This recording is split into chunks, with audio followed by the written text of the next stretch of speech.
Hi, and welcome to the Peak Endurance Podcast. My name is Isabel Ross, and I'm the coach at Peak Endurance Coaching. Episode 69 is an interview with athlete Bernadette Dornum. Bern has a background in triathlon and Ironman, but then began competing more and more in adventure racing and multisport after racing the Hawaiian Ironman World Champs in 2015. Her adventure racing team, Thunderbolt AR, were undefeated in the inaugural 4-run National Series in 2017 and made the top 10 in the Adventure Racing World Series ranking. While expedition racing takes up most of her time and leave from work, often racing non-stop for 5+ days, she still manages to combine it with the odd Ironman, on or off-road triathlon, and she always loves a good trail run. Bern is certainly someone who would never say no to a challenge, and she loves giving anything a go, getting stronger the longer it takes and the more sports or activities that are involved. Like adventure racing, running can take you many places, both mentally and physically. But if you have injuries or niggles ruining your enjoyment of running and hindering your performance, it's hard to be motivated to get out the door. If this is a case for you, come in and see the specialists at Health and High Performance, where, utilising the latest in technology and experience, they will help you to get back on your feet and achieve the results you want and are capable of. So head to healthhp.com.au/run or find them on Instagram, Health High Performance. There's no doubt about it, these are strange times we are living through. Running gives our lives structure and focus. I provide personalised online coaching with regular coach contact. If you need an individualised plan, email me, isabel@peakendurancecoaching.com.au to get started. Please don't forget to make some time to rate, review and share the podcast. Subscribing helps too. All these things help get the podcast up in the rating, which helps me when I'm approaching top names to get them on the podcast itself. Enjoy the interview with Bern.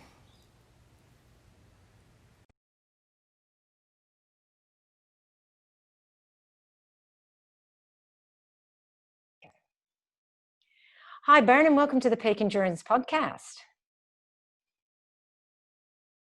Thank you. Thanks for having me. No worries.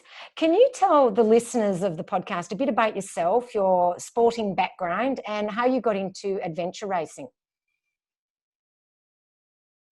Well, probably I've always been quite sporty, and growing up just did lots and lots of sport, any school sport that was offered, and lots of sport after school, tennis, athletics, netball, baseball, touch rugby, lots of running. And so that's kind of snowballed a bit, I suppose. And I continued with a bit of that. I got into triathlon probably after I'd been overseas for 4 years. So I sort of went overseas in 2000 got back in 2009. I was overseas for about 4 years, so 2005 to 2009. And so when I came back, I sort of got into triathlon a bit more, having done a lot of just general sports stuff, got a bike and went from there. And I'd always paddled, so I'd done a lot of kayaking as I was sort of at uni days, did some Murray marathons just quite socially with friends, but had done a bit of fun. And then so this race came up, the Marysville to Melbourne race. Oh, yes, I know that one.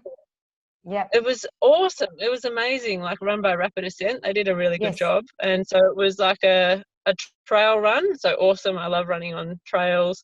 It was a road bike, which was great. I had a tri bike from triathlon, and then a kayak, which was awesome. I'd done a lot of river kayaking. So it was kind of like the perfect race. And it was, I think about 9 hours. So I've got a twin sister. The two of us did that, and we both did really well. I think we came first and second. And nobody knew us from that sort of adventure, or that sort of multi-sport crowd. And they were kind of a bit surprised that we'd done so well. And we were just like, oh, no, it was a bit of fun, And so then there were some multi-sporters there, I think like Jared Kohler and James Preto, and they were like, you guys should come down to paddling and try out like the Lawn Adventure Fest or Adventure Race down there. And so we kind of got a mountain bike from there, turned up to a few sessions paddling with Jared, and he was talking about all these races in China where they do crazy adventure, multi-day, no sleep, etc. And we were sort of my sister and I were both sort of thinking, oh my God, if we hang out with these guys, these are the that sound awesome. That switch in a lot of people, that normal people would go, that is crazy, I'm leaving now. And in me, I'm like, oh, that sounds really awesome. So that's probably how, I got into adventure racing per se. But I think it really suits me, and I sort of continue to do a few other sports as well. But because I've always done lots of different sports, and the longer the better often, it really serves me well in adventure racing, because the more skills you have, the more sports or adventures that you've been on, the better your experience and your abilities. So I've certainly I was thinking that it would enable you to more easily pick up different things that you need to do if you're used to doing different sports. Yeah, like you're a jack of all trade, master of none type thing. So it's really good. That's a really good background to have. Yeah. And the best thing about it is a lot of the races that you're doing in a team, and you're really, especially the longer stuff, you're really reliant on your teammates. So you've got that team camaraderie and friendship, and and you get to go and have adventures with your mates. So yeah, that sounds perfect. That's pretty good, and that's all training apparently. Yeah. So it's it's pretty good fun. You hang out with the right people, and you get involved in good stuff. And have you done many races with your sister?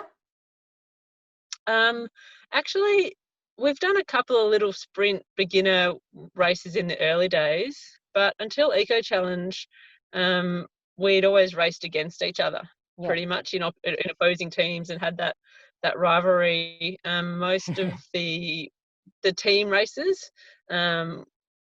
you sort of have, generally it's been sort of one female and three males is sort of the most common formation.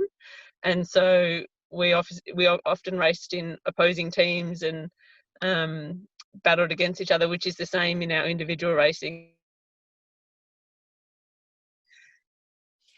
And so together. And so who, how it is normally one female, is that because you have to have a minimum of one female in a team? Is there some sort of rules in that? Yeah, they say mandatory gear is the female.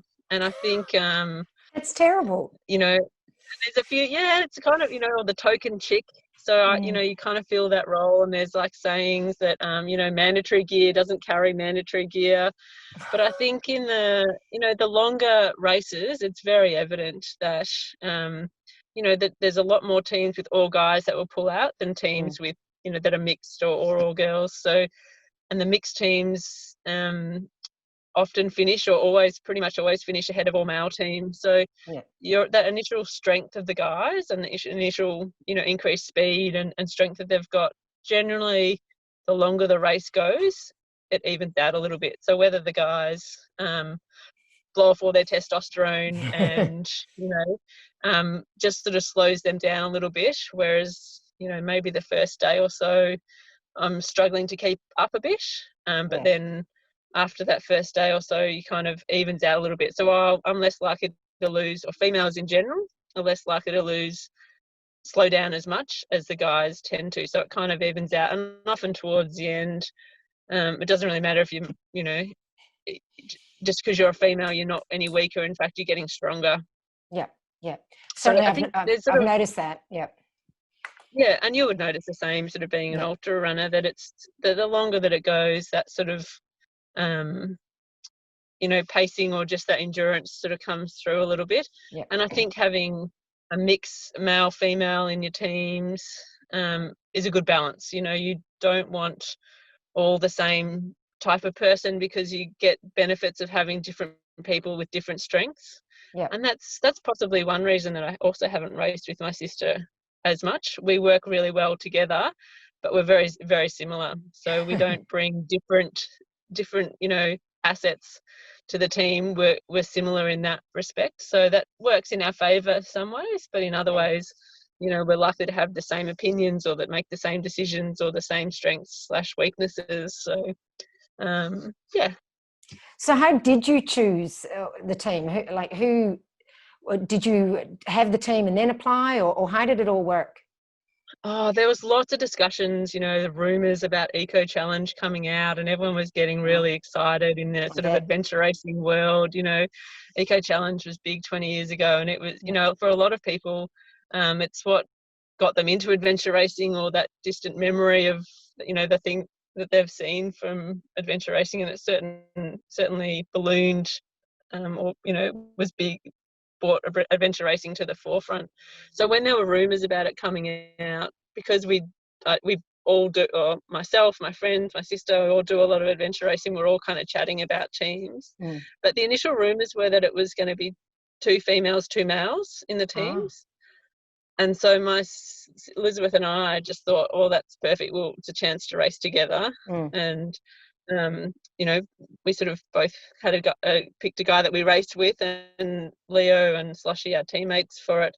I've raced a lot with Leo, and Elizabeth's raced a lot with Sloshy, and we've all raced against each other, and Leo and Sloshy have raced with each other a lot as well. So it kind of, and we're all good mates, so it kind of fell together, I suppose, that way.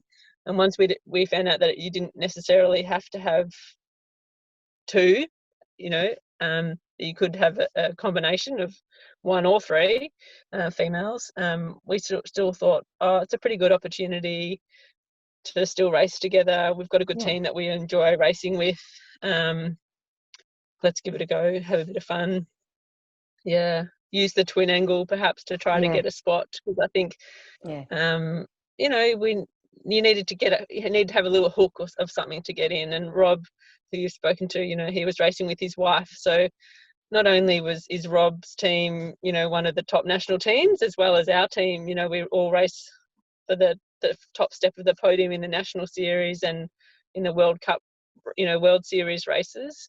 That wasn't necessarily going to get you a spot just because you were good. You needed a little bit of a hook for TV, I think. Yeah, I think because it was being made for TV, they were looking for a story as well. Yeah, they're definitely, it's not just an application for a race, they're casting as well. Yeah, and how was it and we racing? thought we had a good twin angle. Yeah, I think that's a good angle. We thought we had a good twin angle. Then there was another set of twins from India who, that's kind right. of stole our glory. They did. What was it like racing with your sister? Did you get along okay?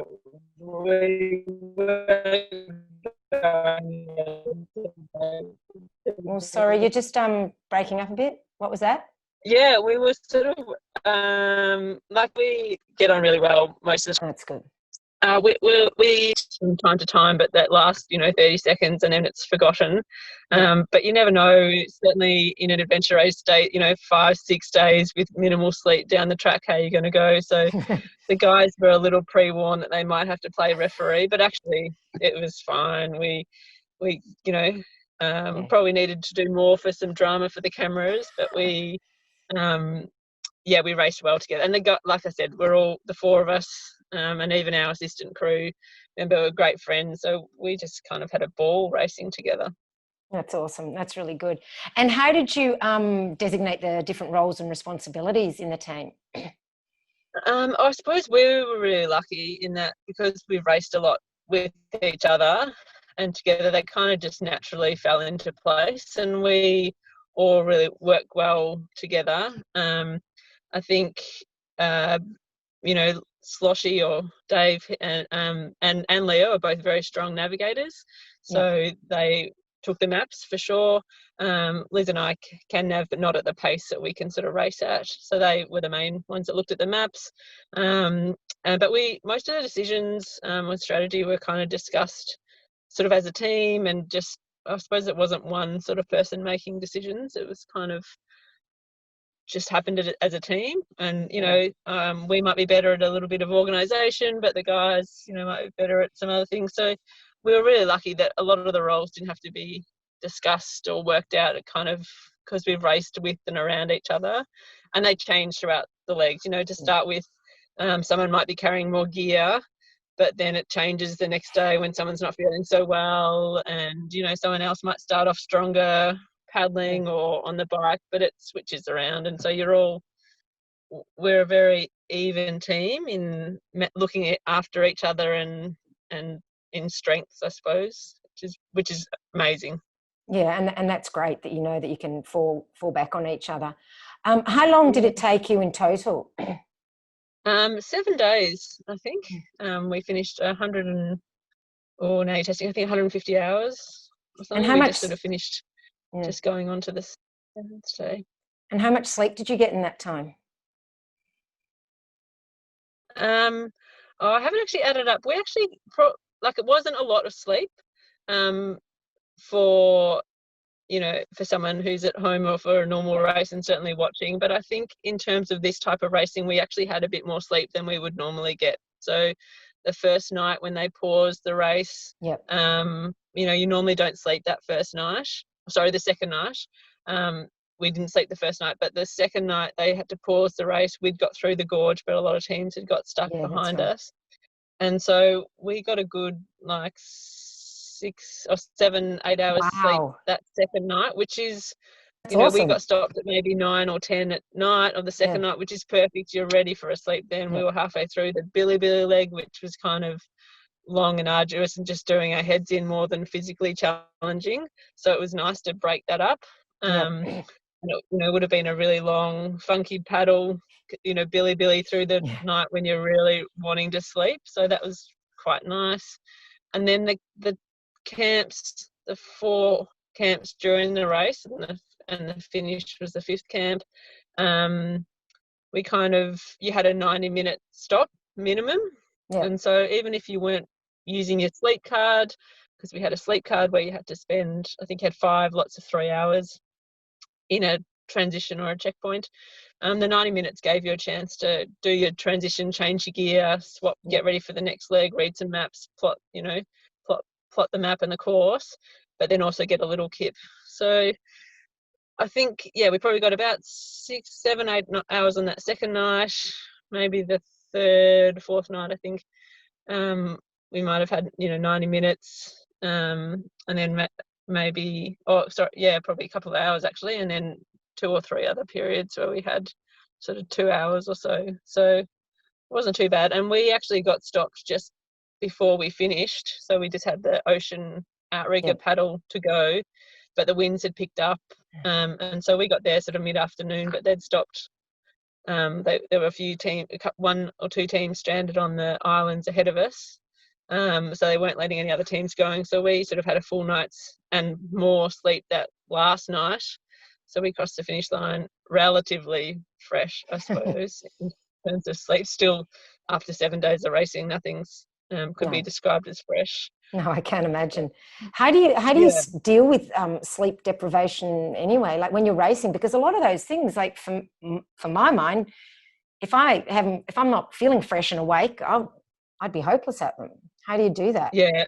And I think sleep deprivation is one of the hardest things for Mm, people who haven't done it to consider how to, you know, to really picture how it's done. mm, And you just kind of do it is probably the short story of it. It helps if you've got a team. So if somebody's feeling sleepy or somebody's, you know, you notice they're not talking, you know, you need to talk. You need to yeah, keep eating because that keeps you going. You know, have you done those 2 things and they're not, you know, you're chatting away or you're eating but it's not helping? Do you need to take some caffeine, or, you know, do you need to splash yourself with water, or do you need to, you know, try to shake things up? I know people have lots of different techniques for doing it. But I think in the end, again, if you've got a really good team around you, you're kind of helping each other out, yeah, to just keep putting one foot in front of the other. And, you know, yeah, we tell a lot of bad jokes. We talk a lot of crap. We yeah, retell stories again and again. And, you know, as you're getting more and more sleep deprived, the stories get funnier or weirder regardless. yeah. So that's where, you know, after night 2, that's where it gets funky.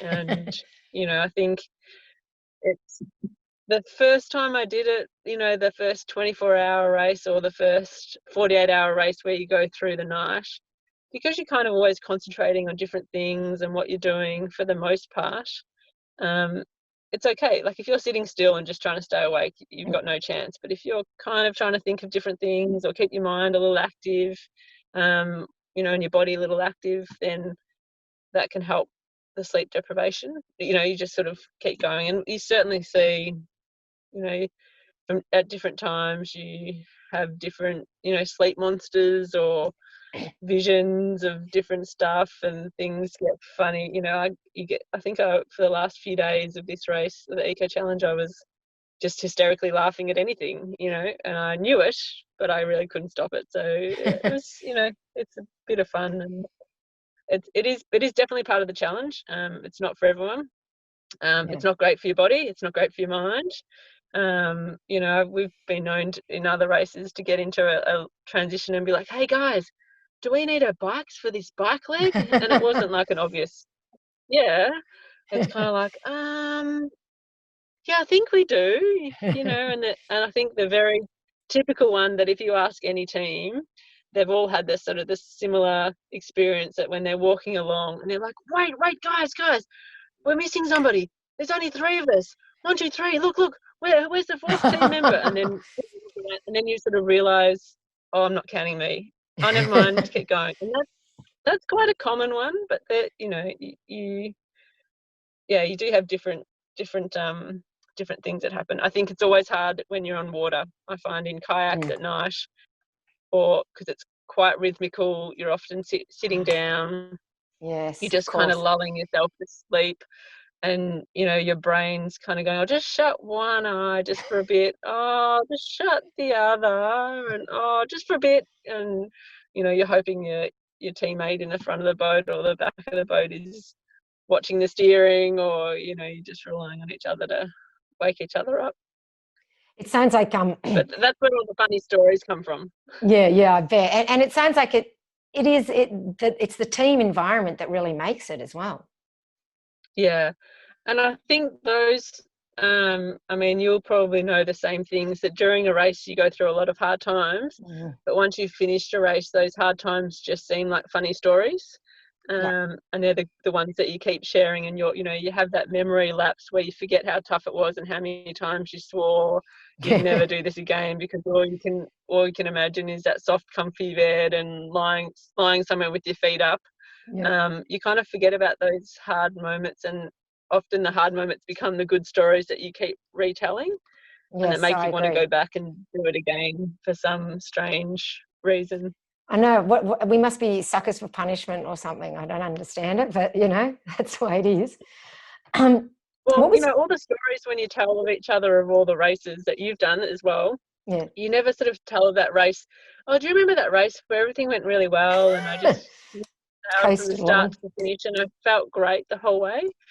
Those aren't the stories that you share. You're like, oh my God, do you remember that race where we ran out of food, we were lost for 10 hours, we forgot our shoes and did it in this, or it rained and we slept in bike boxes or a toilet block, just like those type of stories are the ones that get retold almost like a badge of honor.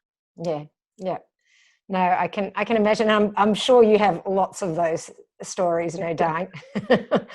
Almost like a bucket list of things to tick off. And so what was your strategy going into the race? Did you have one, or? Yeah, we definitely did. We wanted to be competitive and race hard. I think having done lots of these type of races before, the really long ones, our plan was to race sort of smart, know that it's not going to be one in the first day or two, to kind of try to be really consistent, keep moving, be efficient, but not bust our guts early, try to make smart decisions, and just use our experience and as much speed as we could without blowing a foof valve early, I suppose, and have fun. So you always do well when you're enjoying it. We had a very fun, enjoyable team. We always knew that we were going to enjoy it and enjoy each other's company, and take stock of those moments, and the experience that it was. We were very lucky to be racing Eco Challenge. It was an incredible experience. No expense was spared on the course, on the logistics, on the setup. It had been a long preparation to get there, so we were going to enjoy it. And if racing well and hard was going to come if we enjoyed it and had smiles on our face. That's how we all race the best. Yeah. So I think our main aim before it was, don't make the opening credits in the fetal position or crying, and get through it. We'd heard that, it was going to be tough, that, teams might not finish. So we were determined to finish, and hoped we could finish well, which we did.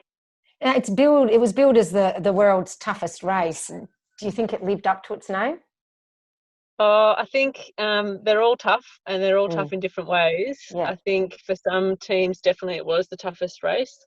But what makes it tough isn't always the course and the way it's set or the length. It's how many challenges or things that go wrong happen to you.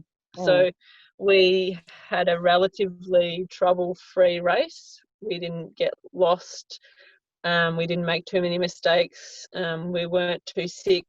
I think we had a bike mechanical that was later in the race from Sloshy. I was a bit sick on one of the rafting legs. Leo's foot was a bit sore towards the trekking, so he was sort of limping and struggling through in the last sort of trek legs. And Elizabeth was getting a bit sore, feeling a bit sick in the gut sort of towards the end on that last sort of sup and outrigger. So everyone had a few little things, but it wasn't anything that was going to break us. And every leg had something that was a kicker, like every good adventure race had, that was going to challenge you. Every leg goes on that little bit longer than you really want. You kind of like, yep, I've done it, had fun. This is enough for this one, but it just kind of keeps going. So it was definitely tough. I think I've had races that I thought will have broken me a bit more, or in some aspects, but that's, probably we were enjoying it. We were supporting each other. Nothing too dramatic went wrong or against us. So maybe it wasn't the toughest race that I've done, but that's not necessarily, the course was definitely challenging and tough. Plenty of stories. The more stories you get out of it, the tougher that a race is. So yeah. Definitely. It definitely ticked a lot of boxes in terms of adventure racing, how to set a spectacular, challenging, brutal course. It ticked a lot of those boxes and more. Oh, that's good. That's a long-winded answer. No, and that's fine. And do you have I know with long distance racing is you have many high points and low points, but is there, for instance, one particular high point and one particular low point that stick in your mind? I think we certainly had, my sister and I certainly had a very high point. It was our birthday on day 2 of the race. Yep. So, which was fantastic. And we had just finished sort of the ocean. We'd done the trek and then getting onto the sups to go upstream for 50 k's or something. And it's kind of just, the moon was out. It's a very still night. We started supping up this river and it sort of ticked over to midnight and we were both like, oh, happy birthday. Happy birthday. It was pretty special, moonlit night, adventuring day 1 or into day 2 of a fantastic experience, great race with mates. You kind of were like, oh, I wouldn't want to be doing anything else. And that was, racing with your sister then was pretty cool. And being, greeted by our support crew in the TA, singing happy birthday, that was pretty cool, I think. Just a special moment. It kind of made you appreciate and realise how lucky we were to be doing that race, which we knew and we were very grateful and grateful of. But that was probably a pretty good high point. Yeah. In terms of low points, I think, you definitely have a lot throughout the race. That mud on that bike leg that was sucking that that peanut butter mud was pretty soul destroying at the time. In fact, the sole of his shoe actually came off of his bike shoe, so it really did destroy his sole. That was probably pretty tough. I think even like as we were getting towards the finish, the last little bike to the finish, for some reason, all four of us had in our minds that it was just like a 30k bike leg pretty much downhill to the sup. So we were like, sweet, this is going to be cruisy. And then it just kind of kept going on and on. And it was definitely 30k's. I don't know where we got that in our heads from. And it definitely wasn't all downhill. And it was sort of from the night to the morning and early mornings, the temperature started to rise. We had our bike mechanical. You're pretty sleep deprived. You're sort of almost at the finish, but not quite. So I reckon that was probably, as a team, our biggest sort of struggle point, where we had to really work to keep going. Yeah. So how do you train for an event like this? That's a good question. I think coming from triathlon and doing Ironmans and that sort of racing, that's a really good, that endurance base is really good. So being able to just go long and slow, not slow, but just sort of stick at a heart rate is a really good base, that type of training. Having said that, and so that was doing Ironmans and adventure racing. It's a really good crossover from Ironman to adventure racing. But you also then need to train in lots of different skills. So going adventuring to go pack rafting or outriggering or supping or hiking, riding in the bush on, limited trails and uphills and camping over somewhere and doing all those things. Basically anything you do is good training for adventure racing, because you're learning lots of skills and just spending time out there and knowing how your body reacts. So having a good base fitness from whatever, and then building up skills in lots of different activities is kind of how you train, just lots of different stuff. But for me, it's that having that long endurance base, and I still train a lot with a tri group, and that holds me in good stead from fitness and endurance. And then I'd go adventuring with my adventure racing buddies to build up skills and adventures. How do you find time to do all of that when you're working and adulting? Yeah, well, some would say adulting is, in inverted commas, but I think I'm really lucky because I really enjoy it. So when I get up in the morning to go for a run or a ride or a swim or a kayak or whatever, I'm generally often doing it with mates. So that's my catch up time with mates. I'd much rather catch up with them, in the mornings or the evenings or on weekends, going for a run or a ride or a hike or having an adventure. So a lot of my social time and my enjoyment time is, I suppose, training. So in that respect, I'm pretty lucky. I don't have kids yet. I've got one on the way. Congratulations. Thank you. So that's quite helpful, but that might also change. But then my partner and friends are also all love adventure racing. So we're all, accommodating and of kids and understand the challenges of that. So do you plan to keep adventure racing once after the child's born? Definitely, kind of just put it in the backpack and why not? From there, I think we're set. We're just trying to work out whether a row gaining pair includes me and a kid, or whether I need another adult as well. We'll see how young the kids can do it. So I definitely good. I don't find it hard to find time to do that type of stuff because it's what I enjoy doing. So you make time if you enjoy doing something, and it's easier to get out of bed early if you're going to meet your mates or do something that you love doing. It's pretty lucky. It's what keeps you going. The same thing that gets you up to go running. You're always going to enjoy it, feel much better after it, a better person. So what would you say to someone who has watched this special on Prime and is interested in taking up adventure racing? How would you recommend they get involved?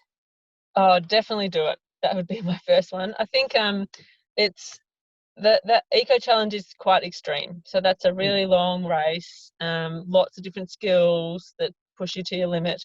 But there's lots of adventure races that start smaller, that just go for a few hours or half a day or a day, you know, and you just start with those ones and enjoy it. The atmosphere around any adventure race really is very much we're all in this together.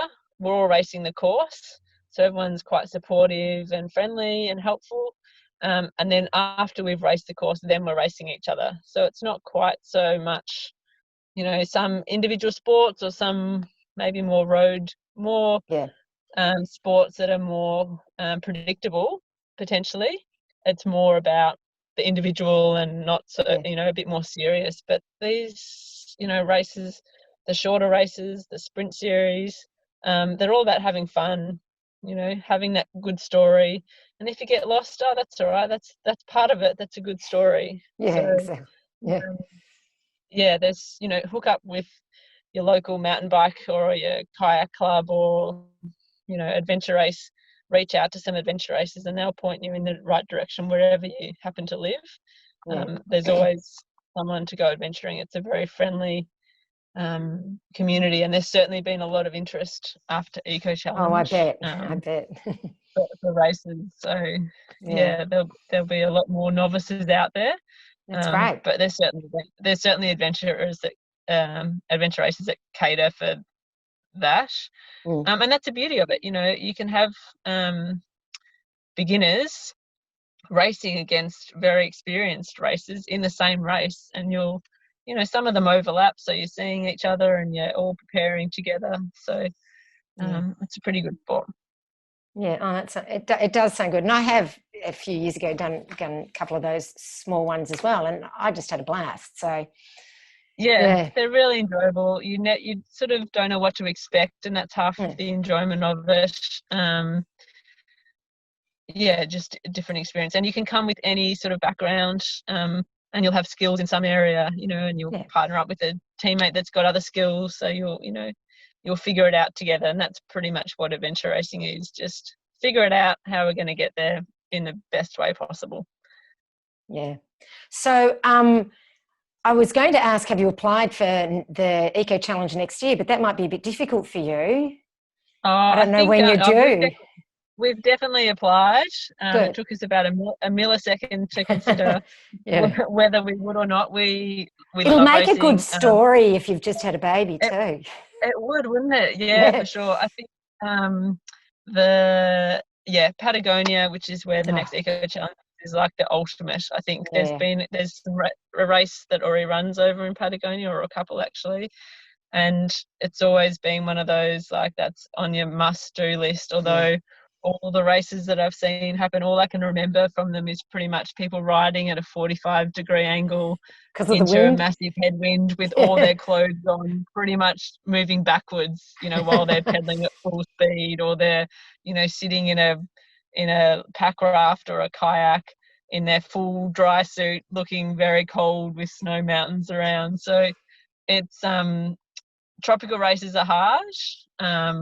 I think the skill level for this race will be a lot more testing and not so forgiving. Although, I mean, tropical races have their own challenges for sure. The heat, you know, heat versus cold. But they always bring. So we've definitely signed up. We're Excellent.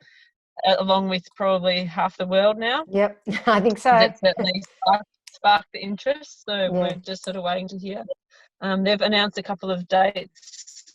I think with COVID, it's more likely to be later next year, the November one. Yeah, that's what I'm thinking. And that'll suit you better anyway. Well and truly up the racing by then. Yeah. Absolutely. No, so I'll be good to go. And my partner, Mal, he actually also raced Eco Challenge this year. He raced in a Scouts team, the Scouts Australia team. Cool. So we joked and said that if I beat him, we'd have a kid. So I did. And he's applied as well. So we'll see. Oh, cool. We could both be racing again. So would you race? But he's entered in a different team as well? Yeah. He's raced quite a few adventure races as well. We haven't really raced together. Again, apart from some little races, I think, because we've sort of both had the teams that we race with. And I still beat him, so I figure I'll keep doing that.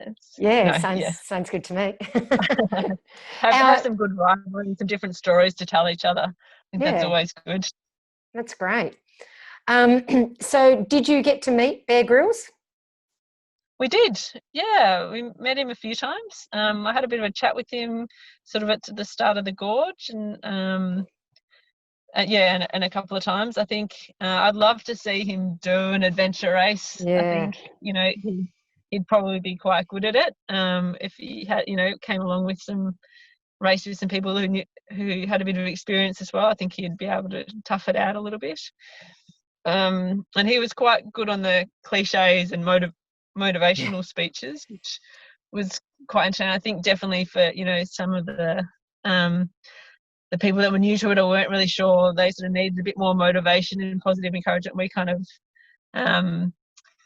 found it entertaining, and it was good to have a chat with him. I was quite happy that I managed to out cliche the cliche master at times. I think we were talking about walking up this gorge, and was talking about how hard it was, and take each step one at a time. And I said, yeah, just like eating an elephant, one bite at a time with some gristly bits. And he was kind of like, oh yeah, I'm going to use that. And I think he had a speech to the assistant crews later on. And I heard from someone else that he used that line, and I was like, oh, that's awesome. So yeah, but he's certainly, his following and his name has certainly helped bring notoriety to the sport, and a whole different, the adventure racing community is relatively small. It's a niche sport. Yeah. So for him to open it up more to the world has been quite good, and was, pretty impressive. The old eco challenges that were run by Mark Burnett, Mark had done a race himself and then created this, so he had that know-how of a race and how the strategy and stuff worked. I think some part of me thinks that Bear Grylls was a little surprised at how well everybody did, in terms of finishing it and how fast. He sort of was maybe a little surprised at how fast us top teams and the field managed it, because I think in 20 years since the last Eco Challenge, adventure racing and the people that do it has come a long way, and improved a lot. And so there was a lot of talk that he was, he wasn't expecting anyone to finish, and that we were going to do it. It was going to be super tough, and it was. Don't get me wrong, but I think that he might have been a little bit surprised about how many teams finished and how fast we did finish, which is great, but it also probably means that the next one we might not be so lucky. So, up the ante. We thought he was going to kill us this race, and we were hoping to just make it out alive, in some part. But I think maybe he will actually in the next race. We'll all have to stay tuned, and fingers crossed you do get in, and we'll have to do a follow-up interview then when you do. Yeah, for sure. All righty. Well, thank you so much for coming on the podcast and sharing your experience with us. Well done. And we look forward to hearing about your next adventure. Fantastic. Thank you. It's always never a trouble to speak about adventures and adventure racing. Thanks for that. Bye. Thank you.